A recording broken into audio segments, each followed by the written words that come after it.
धन्यवाद वेणुगोपाल जी। साथियों, हमारे नेतृत्व के लिए और हमारी पार्टी के लिए न्याय केवल एक शब्द नहीं है, न्याय संघर्ष है, न्याय तपस्या है और न्याय हक है।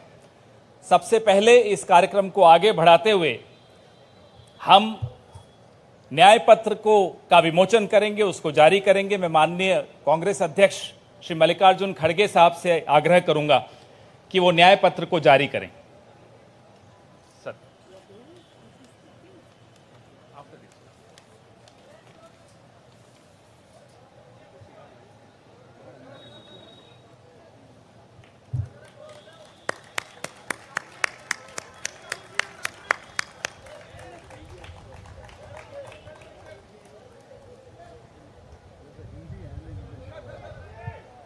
या both Hindi.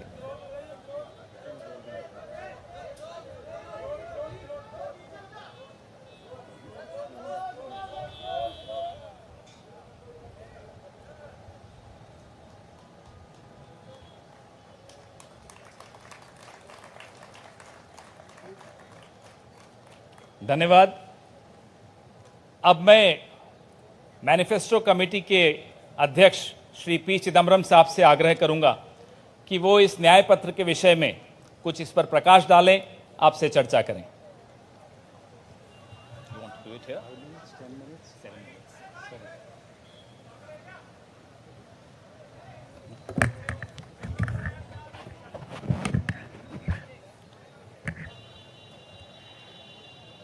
Honorable Congress President, Honorable former Congress President Srimati Sonia Ji, Honorable former Congress President Shri Rahul Ji, General Secretary Shri K.C. Venugopal, members of the Congress Working Committee, senior leaders of the Congress, Karyakartas of the Congress, members of the media. I'm thankful to the Congress President for releasing the Congress Manifesto for the 2024 elections. Earlier, the draft Congress Manifesto was thoroughly discussed in the Congress Working Committee. The recommendations of the members of the Congress Working Committee were taken into consideration, and with the final approval of the Congress President, some changes were made to the draft manifesto. And what we have today is the final manifesto approved by the Congress Working Committee and the Congress President. The broad theme of the manifesto is justice. Every aspect of justice has been threatened, weakened, diminished, and in some cases denied in the last 10 years, especially in the last 5 years. Members of the media will recall that in 2019, we had warned of what is likely to happen between 2019 and 24 should the BJP come back to power. We were not soothsayers, but we were active workers on the ground who could sense what is happening in this country. I'm sorry to report that what we had predicted in 2019 has come to pass in 2024. We had said institutions will be diminished or captured. That has happened. We had said freedom will be restricted, and that has happened. We had said that the weaker sections of the people will be denied their rights and their privileges. That has happened. We had said that Parliament will be diminished. That has happened. We had said that we will inexorably move towards an autocracy. We are already described as an electoral autocracy by many, many thinkers of the world. That has happened. While we are unhappy that what we had predicted has happened, we have in this manifesto suggested bold measures to reverse the damage that has happened in the last 5 to 10 years. The overall theme of the Congress manifesto is 3 powerful words: work, wealth, and welfare. I shan't take long. I'll explain each word in one sentence. Work means we must create jobs. If anybody had any doubt, read the report of the ILO that was released 10 to 15 days ago. The government came up with a lame defense through the chief economic advisor, but the defense only made it worse. The ILO report shows that unemployment has assumed monstrous proportions in this country. Yesterday, the media carried a report that 30% of the outgoing class in the Indian institutes of technology, the premier institutions of our country, are unemployed. They have not been placed. Jobs, jobs, jobs is a cry everywhere in India. Work encapsulates that section on work. The sections on work encapsulates what we will do to create jobs. The second is wealth. Wealth must be created before it is distributed. On the contrary, the 5 years of the Modi government shows that wages have been stagnant in this country. The average income of the bottom 50% has either remained stagnant or diminished or decreased for the bottom percentiles. We have to create wealth, and that can only be created by growth. The UPA government delivered 8.5% growth in its first term, 2004 to 2009. And over a 10-year period, Dr. Manmohan Singh's government delivered 7.5% growth. Even the futile attempt by the BJP government to revise the figures made it 6.7%. But over the last 10 years, the average growth is only 5.8, and if you count the year that ended on 31st March, given the inflated figures, it will still be 5.9. The difference between 7.5 and 5.9 may appear to be trivial, 1.6%, but it's not a trivial difference.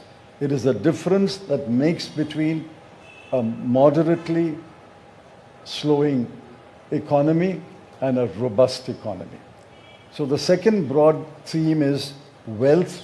We have to create wealth, which means we must have investment, capital investment, private investment, government investment, and foreign investment. Once we create jobs and once we set in motion policies that will create wealth, this country will go back to the high growth path of the UPA governments. The third section, which addresses many aspects of justice, is welfare. So work, creating wealth, which results in welfare. The welfare of whom? I have always accused the BJP government, the Modi government, is a government of the rich, by the rich, and for the rich. This government is driven only by the interests of the top 1% of this country. But we have to look at the bottom 50%. The bottom of the pyramid, the bottom 50% is as important as those who are well off. And in the bottom 50%, as we go down the ladder, the bottom 20% are extremely poor. It has been estimated that 23 crore people are still poor in this country. UPA government lifted 24 crore people out of poverty. And we promise that if the Congress or a Congress-led government comes to power in 2024, we will lift 23 crore people out of poverty in the next 10 years. That's possible, it's doable, and I conclude by saying the Congress has done it before and we can do it again. I appeal to all of you to spread the message of this manifesto to the nook and corner of this country and ask the people to vote for the hand symbol and to vote for all our allied parties throughout this country. Thank you.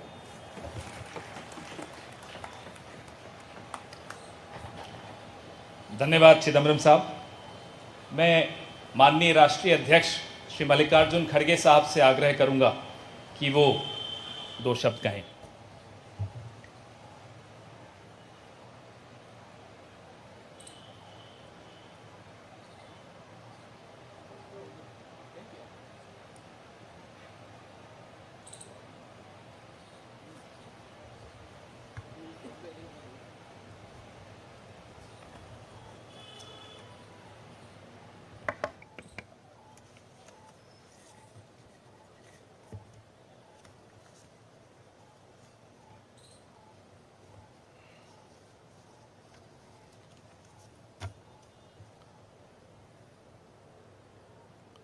आज हमारे कांग्रेस चुनाव घोषणा पत्र जारी करने के मौके पर कांग्रेस पार्टी के भूतपूर्व अध्यक्ष और हमारे चाहते नेता श्रीमती सोनिया गांधी जी और भूतपूर्व अध्यक्ष श्री राहुल गांधी जी और यहाँ पर पधारे हुए हमारे कांग्रेस पार्टी के सभी नेतागण और खासकर इस जो घोषणा पत्र को तैयार किए श्री पीसी चिदम्बरम जी, केसी वेणुगोपाल जी और सारे वर्किंग कमेटी के मेंबर्स, मीडिया के मेरे दोस्तों, आज मुझे ये भी याद करना है कि बाबू जगजीवन राम का जन्मदिन भी है और जो बाबू जगजीवन राम हमारे पार्टी में बहुत साल तक 1947 से लेकर 1984 तक वो इस पार्टी में रह के काम किए। फिर जो कुछ उनका कंट्रीब्यूशन था, बड़ा कंट्रीब्यूशन मिनिस्ट्री में उन्होंने किया। ऐसे दिन आज हम ये घोषणा पत्र गरीबों के लिए हम अर्पित कर रहे हैं।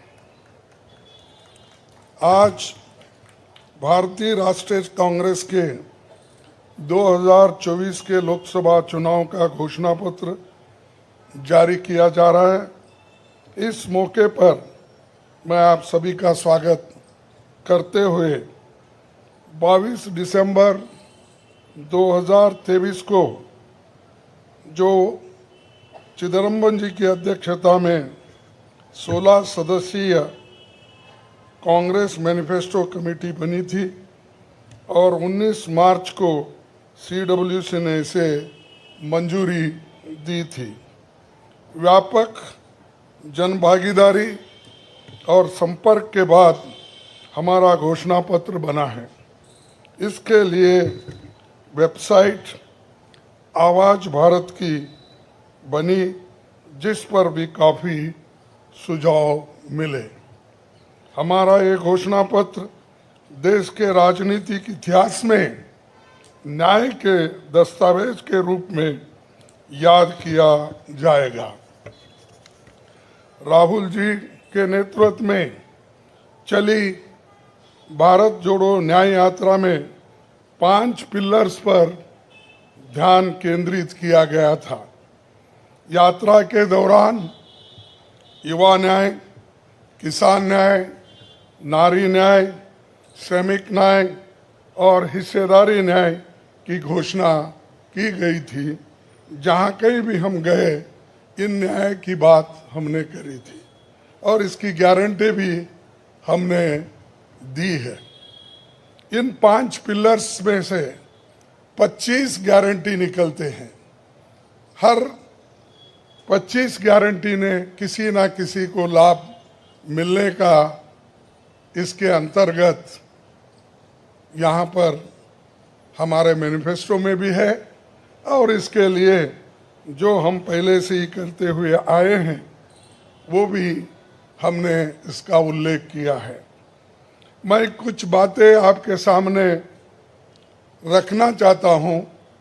खासकर युवा न्याय के तहत हर शिक्षित युवा की पहली नौकरी अप्रेंटिसशिप के साथ पक्की हो जाए, ऐसी एक गारंटी हम दे रहे हैं।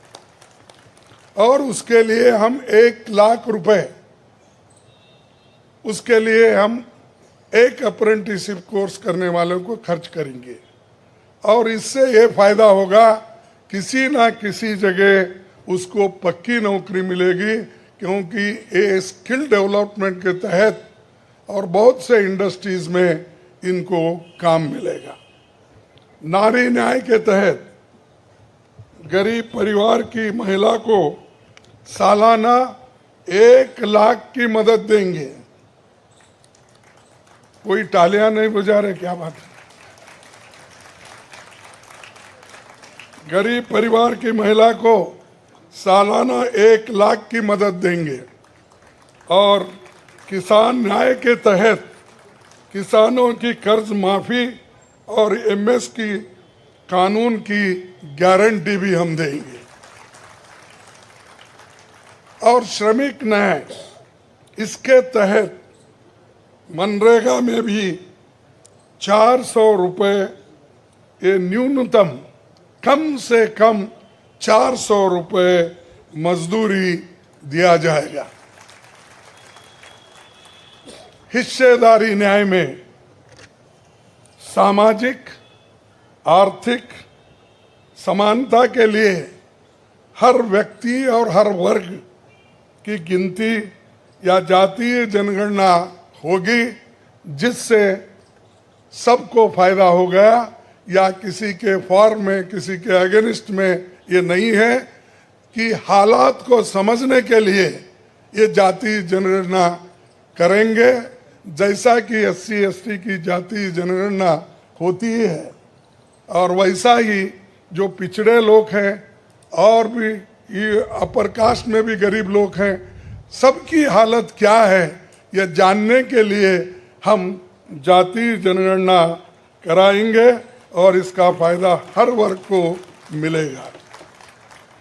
हमारे घोषणा पत्र में संवैधानिक न्याय, कॉन्स्टिट्यूशनल जस्टिस खंड में लोकतंत्र बचाओ, भय से मुक्ति से लेकर मीडिया, न्यायपालिका आजादी, भ्रष्टाचार के खिलाफ मुहिम जैसे मुद्दे, कला संस्कृति जैसे विषय भी है।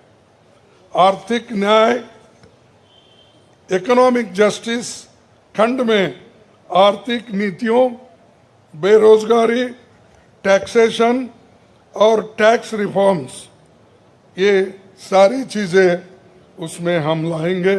इंडस्ट्री और इंफ्रास्ट्रक्चर पर ठोस काम हम करेंगे। राज्य न्याय, जस्टिस फॉर द स्टेट्स, मैं संघीय विकास, पूर्वोत्तर भारत पर रोशनी हम डाले हैं और जहां कहीं भी फेडरल स्ट्रक्चर को धोखा होगा हम उस वक्त अपनी आवाज़ उनके साथ भी उठाएंगे और जब हमारी गवर्नमेंट आएगी तो उनको बराबरी का हिस्सा देंगे और ताकि वो पैसे के लिए तरस न हो, चाहे वो ड्रॉट हो, फ्लड हो, डिसास्टर्स हो। इसके लिए नेचुरल डिसास्टर, इन सब के लिए फेडरल गवर्नमेंट को कानून के तहत जो मदद मिलना चाहिए वो हम जरूर उनको दिलाएंगे। उसी के साथ देश की प्रतीक्षा और आंतरिक सुरक्षा के महत्व को ध्यान में रखकर रक्षा न्याय की भी खंड है, जिसमें विदेश नीति भी है और विदेश नीति हमारी अब तक सफल हुई है और उसी नीति पे अगर ये लोग काम करते थे और ठीक ढंग से चलते थे और बहुत से मुश्किल हमको आज जो आ रहे हैं वो कभी नहीं आते थे। तो इसीलिए हम अपना रक्षा न्याय का देश की रक्षा के लिए पूरा हम काम करेंगे। आखिरी एक महत्व का बिंदु पर्यावरण न्याय भी देंगे। आप सभी से मैं अनुरोध करूंगा कि घोषणा पत्र को बारीकी से देखें, पढ़के इसमें आपको भविष्य के भारत की शानदार नया तस्वीर दिखेगा और इसके लिए आप ठीक ढंग से आप काम कर सकते हो। आजादी के बाद 1951-52 में चुनावों से राजनीतिक दल घोषणा पत्र जारी करते समय बहुत से दावे करते हैं लोग, पर कांग्रेस हमेशा जमीनी हकीकत पर चलती है। 1951 में पंडित जवाहरलाल नेहरू के नेतृत्व में हमारा जो घोषणा पत्र जारी हुआ उसका नाम था व्हाट कांग्रेस स्टैंड्स फॉर। उसका नाम था व्हाट कांग्रेस स्टैंड्स फॉर।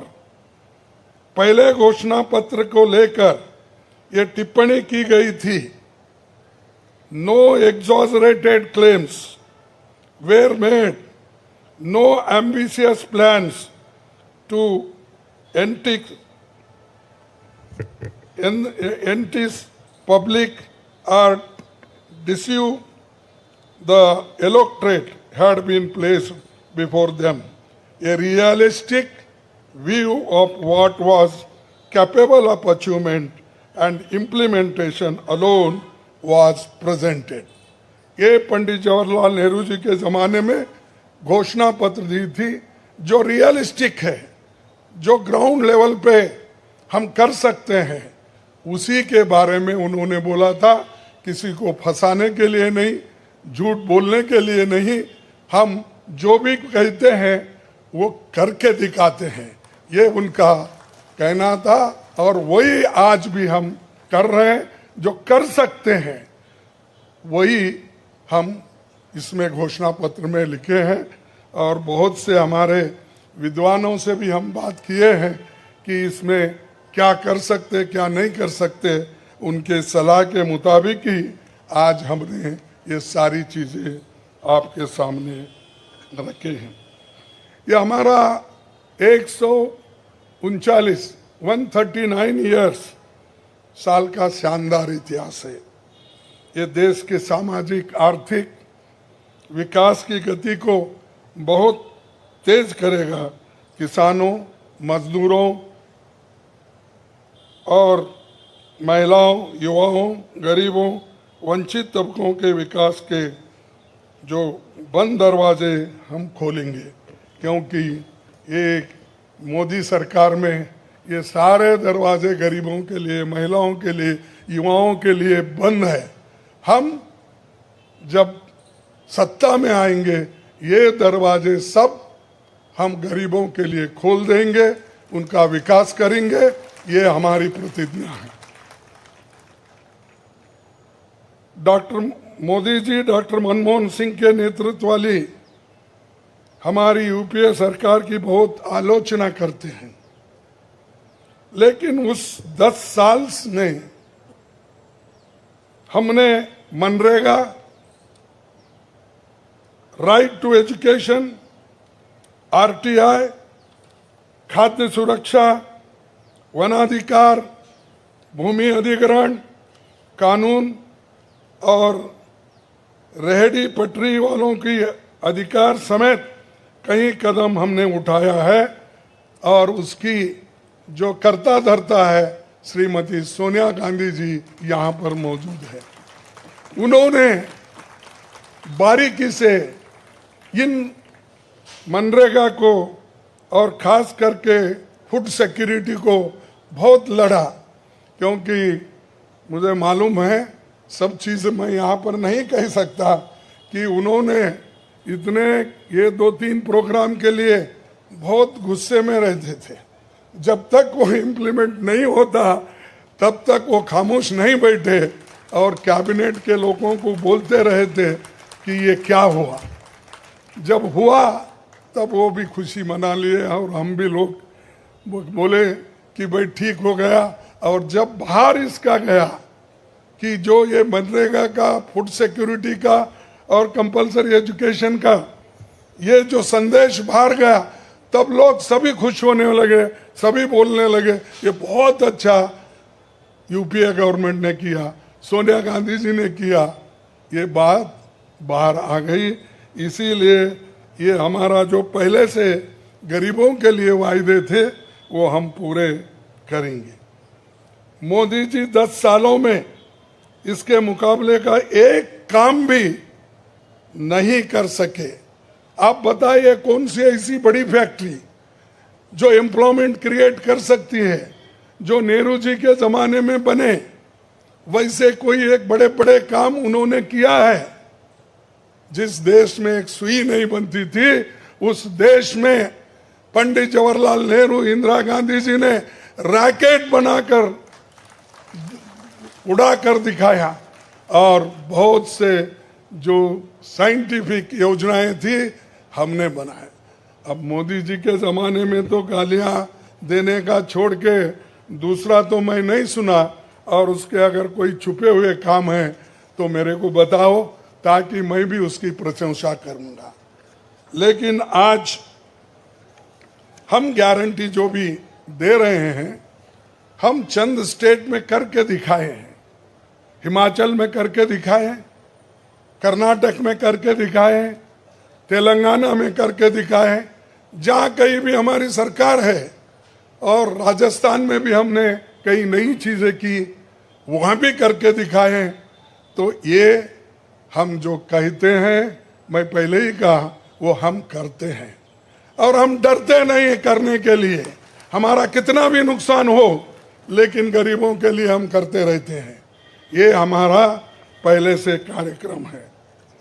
और मैं चंद बातें इस मौके पर, थोड़ी देर हो गई तो क्षमा चाहता हूँ, मैं चंद बातें आपके सामने रखना जरूरी समझता हूँ।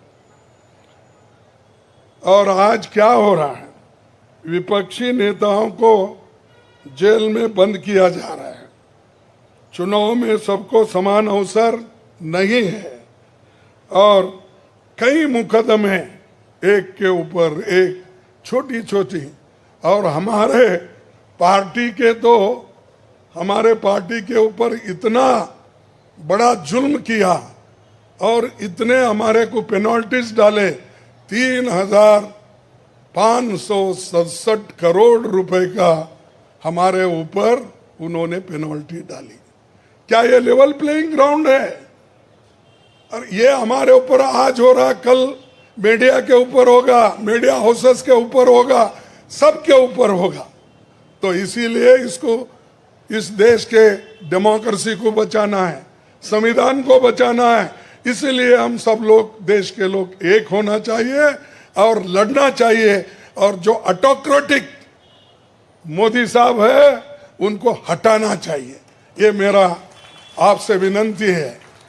जब तक आप ये काम नहीं करेंगे तब तक हम सिर्फ बातों से नहीं होगा।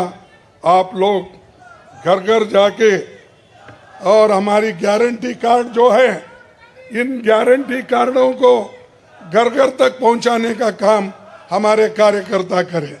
जब तक आप घर घर नहीं जाएंगे, वोटर से नहीं मिलेंगे, कुछ भी होने वाला नहीं है। सिर्फ स्लोगन से या मेरे भाषण से कुछ बदलाव होने वाला नहीं। बदलाव होगा तुम जनता से जब मिलेंगे, घर घर जाएंगे, महिलाओं से मिलेंगे, युवाओं से मिलेंगे, और जितने भी हमारे पेरेंट्स हैं, बड़े हैं, उनसे मिलके, किसानों से मिलके आप लोग काम करेंगे, तभी हम कुछ हासिल कर पाएंगे। तो इसीलिए मैं आपसे विनती करूंगा, ये काम हमारा आप करेंगे और इस ऑटोक्रेटिक सरकार को हटाने के लिए आप काम करते रहेंगे। अब बीजेपी का तो ऐसा है, चंदा दो धंधा लो, चंदा दो धंधा लो, कॉन्ट्रैक्ट लो, पैसे दो। तो उन्होंने काम किया और वो कहते हैं कि भ्रष्टाचार मिटाऊंगा। अरे भाई, 25 लोग हमारे बड़े बड़े नेताओं को आपने लिया और 25 नेताओं में 2 को तो एक पूरा एक्सोनरेट किया और 23 लोगों को फिर उनको भी एक्सोनरेट किया। अरे शाह साहब के वॉशिंग मशीन में इतने लोग जो भी जा रहे हैं क्लीन होके आ रहे हैं, और भ्रष्ट लोग तुम्हारे साथ है, बदनाम हमको कर रहे हैं। मेरे पास तो नहीं है ना, मेरे पास जब तक थे तो आपने बोला वो भ्रष्ट है, फिर आप वो क्लीन कैसा हो गए, प्रामाणिक कैसा हो गए, ठीक कैसा हो गए?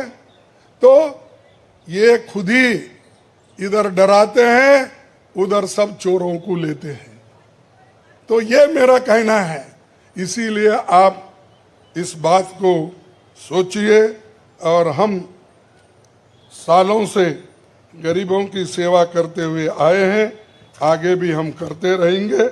और जितने भी उन्होंने काम किया, मैं यहाँ गिनता नहीं, क्योंकि रेलवे में क्या किया, इन्फ्लेशन का क्या किया, अनएम्प्लॉयमेंट का क्या किया, ये सारे अगर बोलते कहूँ तो आप भी थक जाएंगे।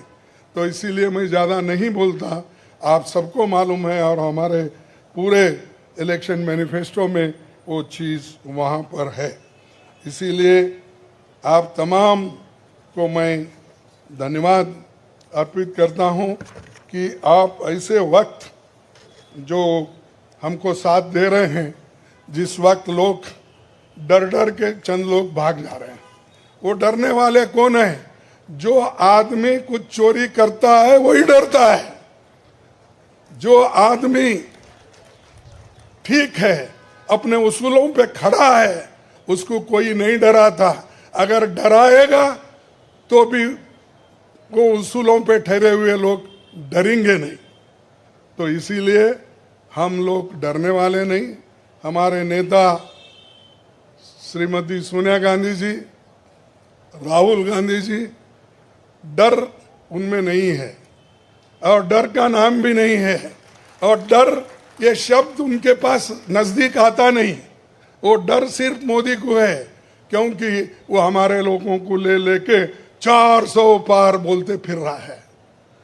अरे मणिपुर जैसे एरिया में नहीं जा सके, देश में विदेश में 14 फेरियां लगाए, देश में इलेक्शन का प्रचार सरकारी फंड से किया गया, सरकारी वैन से किया गया, लेकिन मणिपुर वो देखे नहीं। क्यों नहीं गए भाई? आपकी तो 56 इंच की छाती है, आपको डर कुछ भी नहीं है। हाँ, आप जा सकते हैं, लेकिन वहाँ हमारे नेता राहुल गांधी जी जा सकते हैं लोगों के साथ, आप क्यों नहीं जा सकते? क्योंकि आपको डर है, और डरने वाला आदमी देश की भलाई कभी नहीं करता। बाय चांस आया, अब आगे लोग उसको देखेंगे और आप भी मजबूती के साथ हमारे साथ खड़े होंगे। इतना ही कहते हुए मेरे 4 शब्द को समाप्त करता हूं। जय हिंद।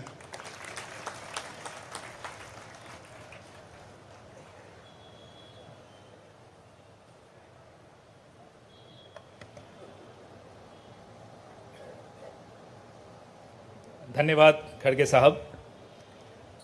मीडिया के मित्रों, आपके मोबाइल पर सॉफ्ट कॉपी हिंदी और अंग्रेजी की हमारे न्याय पत्र की पहुंच चुकी है। कार्यक्रम के पश्चात उसकी फिजिकल कॉपी भी आपको दे दी जाएगी।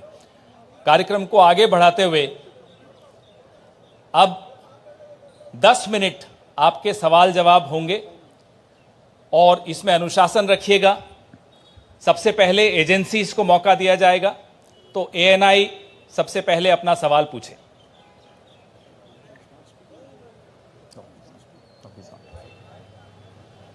माइक दे दीजिएगा मीडिया के साथियों को।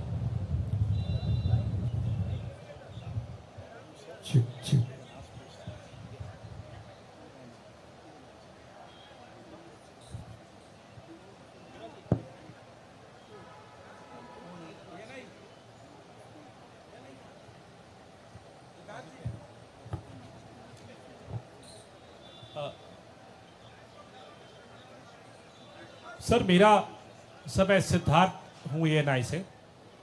सर मेरा सवाल यह है कि आप लोगों ने एक प्रॉमिस किया है अपने मैनिफेस्टो में कि जो लोग पार्टियां छोड़कर जाते हैं, चुने हुए लोग, उनके लिए आप अमेंडमेंट करेंगे, 10th शेड्यूल में डालेंगे कि ताकि उनकी मेंबरशिप अपने आप बर्खास्त हो जाए।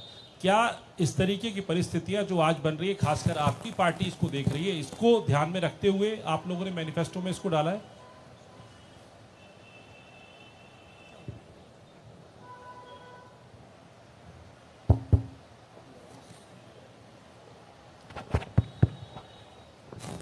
You are asking about the anti-defection law, which is now in the 10th schedule. Over the years, political parties, especially defectors, have exposed the limitations of the 10th schedule. So the 10th schedule has to be amended. Check. What is he saying? The 10th schedule is to be amended. Our position is that moment a defection takes place, he should be instantly disqualified.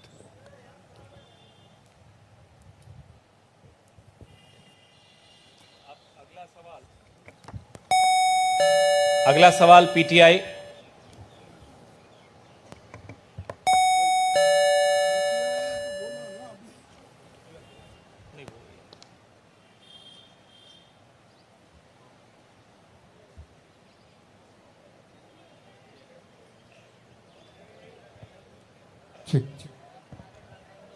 Sir, the focus of the manifesto is on the 25 guarantees that the Congress has already announced. So will this election be a fight between Congress's guarantees and Modi ki guarantee?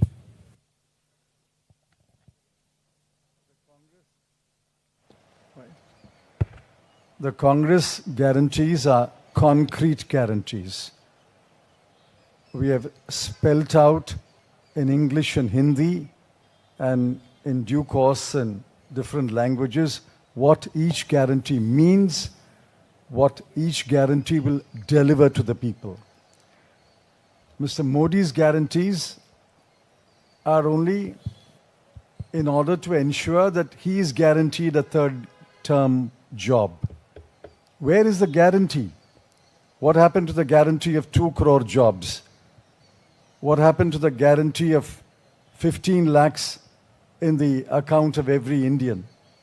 What happened to the guarantee of doubling farmers' income? What happened to the guarantee of raising India's GDP to 5 trillion? I can offhand narrate at least 50 such promises of Mr. Modi. Mr. Modi's promises are empty promises. Our 25 guarantees are concrete guarantees.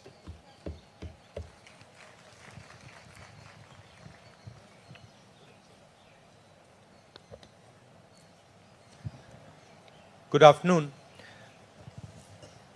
I agree with what Mr. Chidambaram ji said. But this election is about those who are trying to destroy the constitution and destroy democracy in this country versus those who are trying to protect the constitution and protect democracy in this country.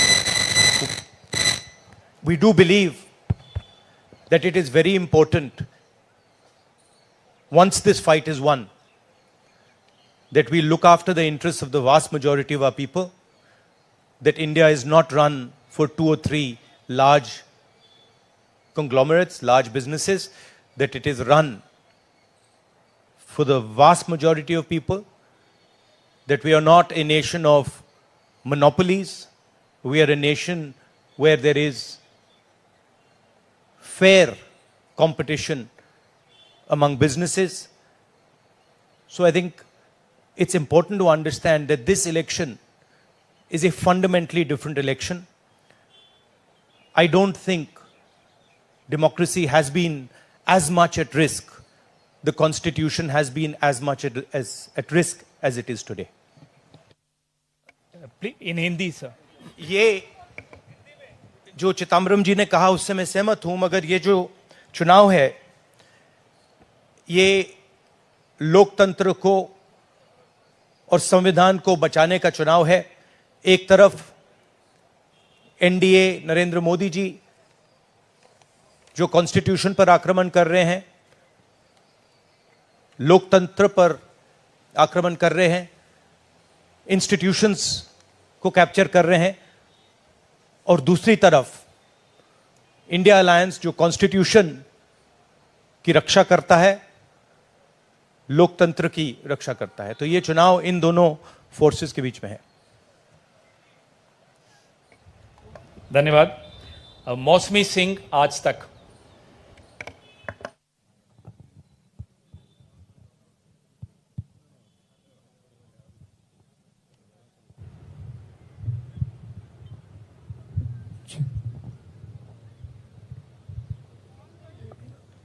Rahul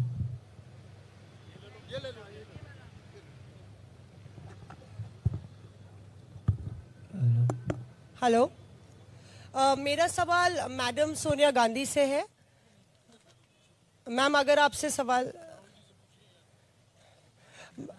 Rahul ji, आपने OPS को लेके लगातार जो है झंडा बुलंद किया है. तमाम सरकारें आपकी, उन्होंने ओपीएस का वादा किया था. चिदम्बरम साहब, you had promised OPS and in Himachal and Rajasthan you implemented OPS, but in the manifesto the OPS scheme is missing. So is there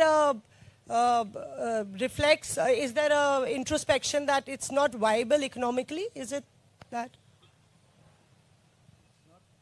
It's not missing as such. It's very much on our minds.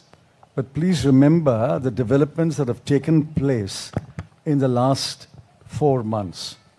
The government has appointed a committee headed by the Finance Secretary to review the NPS and the demand for OPS and to find a way in which the objectives of OPS can be financed by a funded pension scheme. Which means the government has come around to the point of view that while the OPS delivered benefits to the pensioners, the NPS made it sustainable. Now a committee has been appointed under the Finance Secretary, and unless we receive the report of that committee and review it, it would be premature to take a stand on the OPS-NPS controversy. It's very much on our minds, and we will come out with our position once the committee's report is received. Arun Kumar Singh. मेरा सवाल राहुल जी आपसे है। Rahul ji, hello.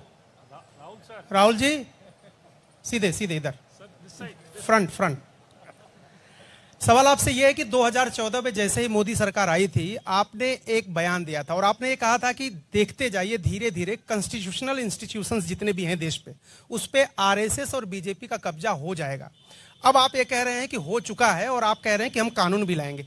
क्या आपको ऐसा नहीं लगता राहुल जी कि ये जब आप करेंगे तब बीजेपी आपके ऊपर यह आरोप लगाएगी कि चूंकि केसेस जो है या पूछताछ विपक्ष के नेताओं से ज्यादा हुई, इसलिए प्रतिक्रिया में लाया गया रिएक्शनरी लॉज अमेंडमेंट होंगे ये?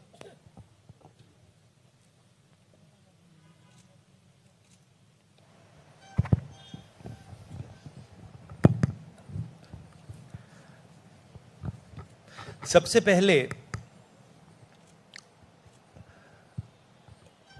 यह समझना होगा कि हिंदुस्तान के राजनीतिक स्ट्रक्चर में हो क्या रहा है। आरएसएस ने और बीजेपी ने और खासतौर से नरेंद्र मोदी जी ने जो स्ट्रैटेजी बनाई है, उसका फाउंडेशन क्या है, उसकी नींव क्या है, सबसे पहले यह समझना है। नरेंद्र मोदी जी ने जैसे अदानी जी की मोनोपोली है पोर्ट्स पर, इंफ्रास्ट्रक्चर पर, डिफेंस में, वैसे नरेंद्र मोदी जी ने पॉलिटिकल फाइनेंस की मोनोपोली बनाई है। कैसे बनाई है? ED, CBI, income tax department का प्रयोग करके। अगर आप बॉन्ड स्कीम्स को देखें तो उसमें साफ दिख जाता है कि नरेंद्र मोदी जी ने, बीजेपी ने एक प्रकार से पॉलिटिकल फंडिंग एक्सटॉर्शन से, धमकी से, प्रेशर से बनाई है। खारगे जी ने कहा जो भी भ्रष्ट हैं वो सब बीजेपी में जा रहे हैं। उसका कारण है क्योंकि नरेंद्र मोदी जी चाहते हैं कि पॉलिटिकल फाइनेंस की मोनोपोली उनके हाथों में हो। अब हमारे बैंक अकाउंट बंद कर दिए, हमारे पास ओरिजिनल रास्ता जो था वही हमारा रास्ता है। हम जनता के साथ जाकर मिलकर उनके लिए लड़ते हैं। ये जो मैनिफेस्टो बना है, ये मैनिफेस्टो कांग्रेस पार्टी ने नहीं बनाया है। यह मैनिफेस्टो हिंदुस्तान की जनता ने बनाया है। हमने सिर्फ इसको लिखा है, ठीक है, और हमने सिर्फ इसको लिखा है। जो किसानों ने हमें बताया, खारगे जी को बताया, मुझे बताया, बाकी नेताओं को बताया, वो हमने लिखा है। चाहे वो रोजगार की बात हो, चाहे वो कॉन्ट्रैक्ट लेबर की बात हो, हजारों लोगों से बात करके हमने ये हिंदुस्तान की आवाज है, ये लिखी है। मगर जो राजनीति में आज हो रहा है वो क्लियर है कि सब पार्टीज को नरेंद्र मोदी, ईडी, सीबीआई, इन इंस्टीट्यूशंस को कैप्चर करके फाइनेंशियली मोनोपोली बना रहे हैं अपनी। और चुनाव के बाद रियलिटी है कि ये जो फाइनेंशियल मोनोपोली बड़ी इंटरेस्टिंग चीज है, क्योंकि सारा इंफॉर्मेशन, सारा का सारा इंफॉर्मेशन, किससे एक्सटॉर्शन किया है, किसको कॉन्ट्रैक्ट दिया है, कॉन्ट्रैक्ट देने के बाद उसने कितना पैसा दिया है, वो पूरी ब्लूप्रिंट, पूरी की पूरी ब्लूप्रिंट इलेक्टोरल बॉन्ड्स में लिखी हुई है। तो नरेंद्र मोदी जी ने आज नहीं तो कल ऑपोजिशन को पूरी chargesheet, proof sheet electoral bonds के थ्रू पकड़ा दी है। तो इसीलिए थोड़ा टेरर हो रहा है उनको, इसीलिए नंबर निकला है 400 पार। इसलिए ये महाराष्ट्र में हमारे नेता ले जा रहे हैं, हरियाणा में सब जगह हमारे नेता ले जा रहे हैं, क्योंकि उनको लग रहा है कि भैया अगर 400 पार नहीं 180 हो गई, 160 हो गई, 140 हो गई तो नैया पार हो जाएगी। Thank you. Ashish Singh.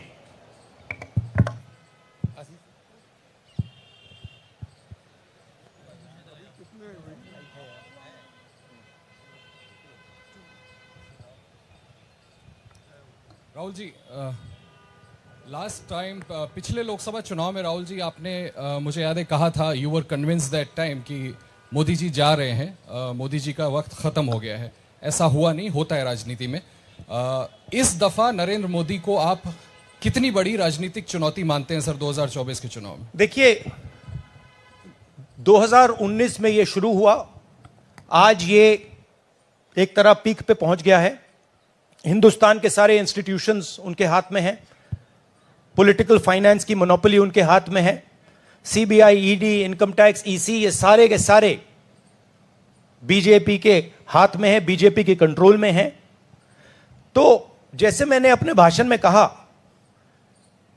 Cricket match is a rigged match. Cricket match is not a fair match.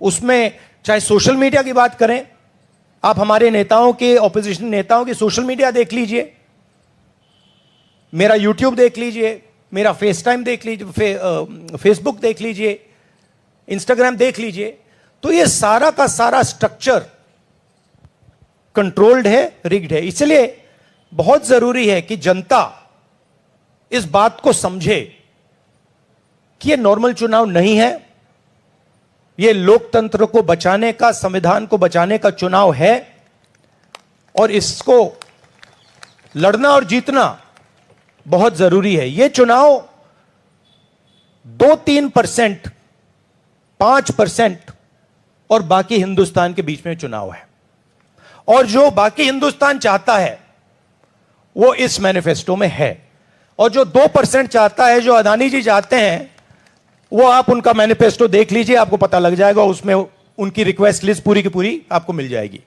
Thank you. आखिरी सवाल कुमार विक्रांत सिंह।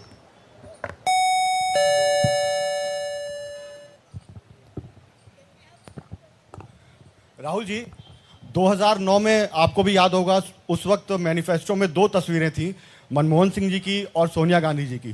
पूछा गया था पीएम कैंडिडेट कौन होगा, सोनिया जी ने अपनी तस्वीर छुपा ली थी। आज 2 तस्वीरें हैं, राहुल गांधी जी की और खड़गे जी की। कोई तस्वीर छुपाएंगे, कोई दिखाएंगे? नहीं, ये आप बड़े डिस्ट्रैक्शन वाले क्वेश्चन पूछते हो। देखिए, इंडिया गठबंधन में डिसीजन लिया गया है कि हम मिलकर एक साथ आइडियोलॉजिकल चुनाव लड़ रहे हैं। चुनाव जीतने के बाद लीडर कौन होगा, प्राइम मिनिस्टर कौन होगा, वो पूरा का पूरा जो कोलिशन है वो मिलकर डिसाइड करेगा। Thank you. धन्यवाद। अब कार्यक्रम की समाप्ति से पहले श्री केसी वेणुगोपाल कल के कार्यक्रम के विषय में आपसे 2 शब्द कहेंगे। Dear friends, today we are already released the... Brother, he wants South media chance. इन्हें माइक दीजिए, जो साउथ इंडिया से हमारे जो साथी हैं, और ये आखिरी सवाल होगा। चिक चिक।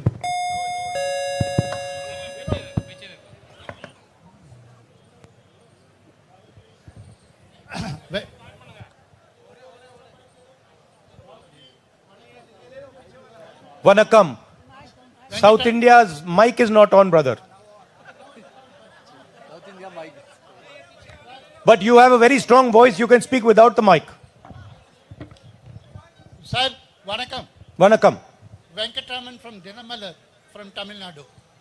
Advance congratulations to the Congress party, which was due to this serious campaign by the DMK party and Congress leaders.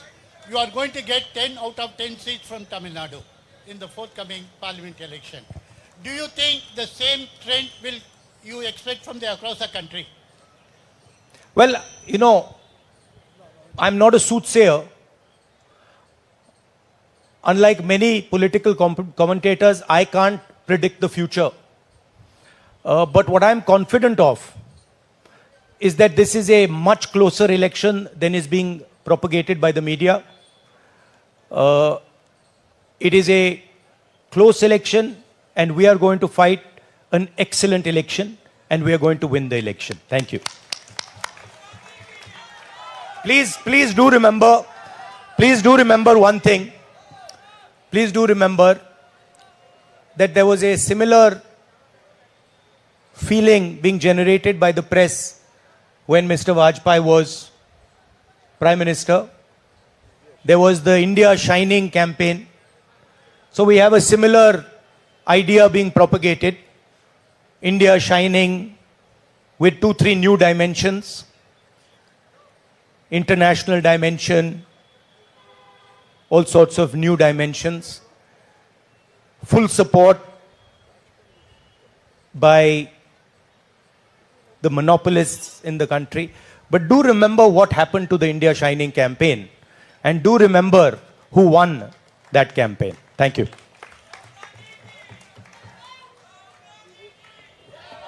Dear friends, today already we released the Congress Manifesto of 2024. Tomorrow in 2 places we are launching the manifesto with huge rallies. One is in Jaipur. Tomorrow morning the manifesto launching will take place in Jaipur, and second rally of launching the manifesto will take place in Telangana, Hyderabad in the evening. There were 2 programs tomorrow. One is in Rajasthan, one is in Telangana for launching the manifesto. I once again thanking all of you for participating in this event. Thank you Venugopal ji. अब सेवा दल के साथियों से आग्रह है कि वो राष्ट्रगान शुरू करें।